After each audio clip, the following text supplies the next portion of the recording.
আত্মসম্মান যে কোনো অন্যান্য চাহিদার সাথে আত্মসম্মানেরও গুরুত্ব অনেক বেশি। যে কোনো বয়সেরই মানুষ হোক না কেন, তার ভিতরে আত্মসম্মানটা থাকা অনেক বেশি জরুরি। হতে পারি আমরা বাংলাদেশিরা, আমাদের ভূখণ্ড ছোট, আমাদের অর্থনীতিতে আপনাদের দিক থেকে ছোট হতে পারে, আমরা ততটা শক্তিশালী না, কিন্তু তাই বলে কি আমরা মানুষ না? তাই বলে কি আমাদের সম্মান নেই?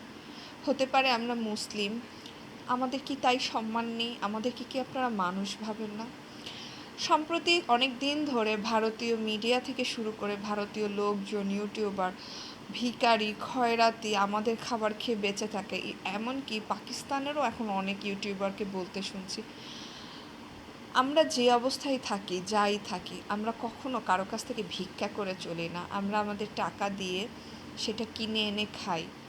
আমাদের ভূখণ্ডে আলহামদুলিল্লাহ সব খাবারই হয়। হয়তো কিছু জিনিসের রপ্তানি প্রয়োজন হয়, রপ্তানিটা 2 দেশের জন্যই দরকার।